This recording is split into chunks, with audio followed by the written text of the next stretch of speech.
Hello and welcome everyone back to Ruslan Bortnik YouTube channel. My name is James Talberg, and as always today myself and Ruslan Bortnik are going to discuss the latest about Ukraine. Ruslan, thank you so much for joining me today. Thank you for the invitation, James. Of course. For those who are watching us for the first time, Ruslan Bortnik is a political scientist, political expert, and the director of Ukrainian Institute of Politics. Today's topic I'm proposing to talk about second presidency of Trump. Trump has won the election with tremendous extension over the Democrats. What would that win or what would that win mean for Ukraine and the situation in Ukraine? The wind of changes. I think everybody remember this very famous song of very famous team, of a very famous band, but of Trump it means changes. And changes in internal American policy and external international American policy. But these changes are extremely important, extremely dependent on the situation of balance in the team of Donald Trump. We still don't know who will manage this, who will be on the state secretary position, who will be on the advisor of security position, who will be responsible for Ukrainian issue in general. Will it be Vance, or maybe other figure? We don't know. And from this figure, for personalities, this situation is very dependent. It's very dependent because the policy of Trump will be very chaotic, very emotional from one side, and from other side, in the face of Trump, there are a lot of problems which he has to resolve, and he will be very busy, extremely busy, and even this huge and very experienced man will not be able to cover all the problems. So a lot of problems will be distributed, transferred to the members of the team. And Ukrainian problem, I think, will be also one of the problem, not in general topics, but in topic of management of this problem. And also, this situation is very dependent on the balance between two main camps inside of this Trump's team, inside of Republicans' team in general. The first camp is so-called Trumpians.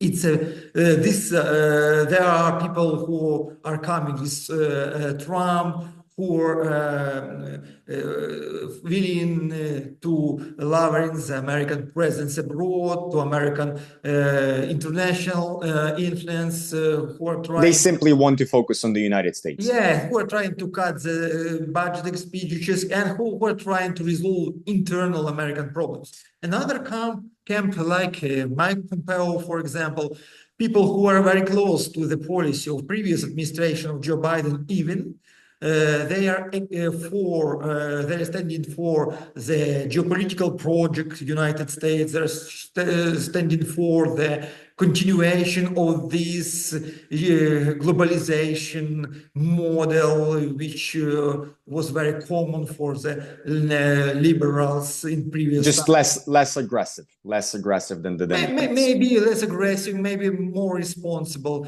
maybe with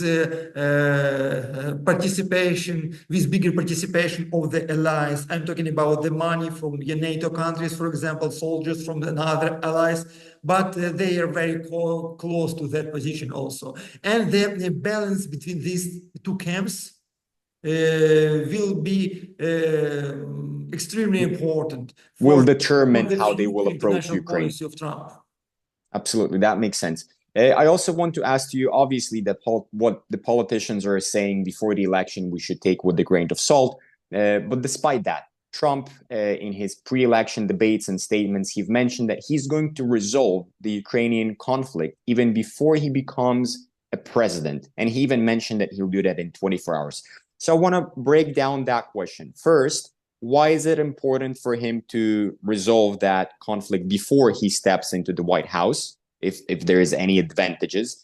And second, how exactly is he planning to do that in 24 hours? It's a very good question. I think it's not a question of importance. Of course, this problem is very important, but it's not the number one problem for the President of the United States. Let's be honest in this. Absolutely. No, I mean Absolutely. specifically, why is it important to finish in that gap while he's not officially the Yeah, president of the United States? I think words about 24 hours and resolution before the inaugurance and so on, this is words about tools and abilities. I will explain you. It means that maybe it means that Trump is going to go to some unclassical steps, unpredictable steps, maybe some even illegal steps from the Creative. We can call them creative. yeah, very creative steps from the American law side and from the international law side. And if the Trump will be a president at that moment, he will be under the pressure of impeachment procedure and so on. He will be very tightened by the American law and about his responsibilities, which he will obtain signing his document about the presidents. Before that time, before January 20, he in situation when he is just a president elected, but he has no responsibilities of the president of United States.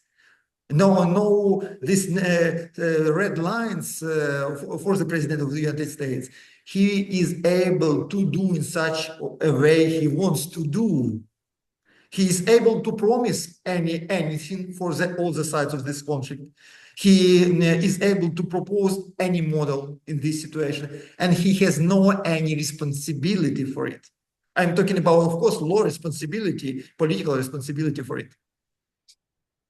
In terms of time frame, would you able to tell us when potentially we can expect seeing the negotiation starting if Trump's going to push the agenda of negotiation with Russia or between Ukraine and Russia or like all together in like one big setup?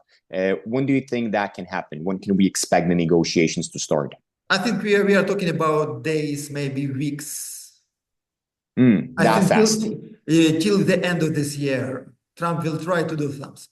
Now Trump is looking for the person who will be who will lead this direction in his Who will be in team. charge of that? And when he will find this person, charged person, he will start such a negotiation and such an attempts.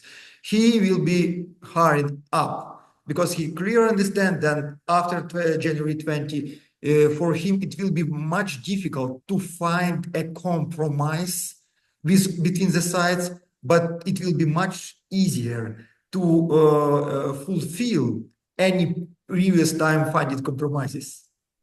And if we look at that situation from the Russian perspective, why would Russia be interested to start negotiations with Trump and Trump's team and just in general with the United States? We can see at the moment that on the ground, Russian forces are advancing. Russia is clearly, I don't know if that's actually the case, but clearly they're expressing that they're stable from the internal perspective, from the external perspective. They're trying to signal that they're all good. They're advancing on the ground. They're not isolated. Their economy is stable, and so on and so on and so on. Why would they start a negotiation? What would be their interest in? But this Russian offensive operation in Ukraine is very slow and very exhausting. It's a climbing offensive operation which could continue many years, and nobody can predict what would happen with Russia in 2 or 3 years, because Russian military losses are very high. And for continuation of this war, Russia even invited the North Korean troops. And for the victory in this war, Russia needs much more people in its army. Maybe we are talking about millions of mobilized persons. At the same time, mobilization in Russia is extremely unpopular, almost as in Ukraine. So there are significant risks, political, military, and economical risks for Russia in the future if this war will go on, and the sanction regime will be harder and harder, and the internal resources in Russia will be exhausted. So Russia, of course, trying to look very brave and very sure in this situation. It's also a part of negotiation. But Russian governance and Russian president, I think, clear understands their limitations. So we can understand that it's important for Russia to resolve that conflict as well, if there will be a good deal for them that will... Or to achieve at least the freezing of the conflict, pause for some time, needed time to take a breath in this situation also. Right. Ruslan, thank you so much for your comments today, and we'll keep monitoring the situation. Thank you, James, for the invitation. Thank you for such a great dialogue. Thank you, friends, for watching, and don't forget to subscribe for our channel and put your like on it. Thank you. Absolutely. Thank you.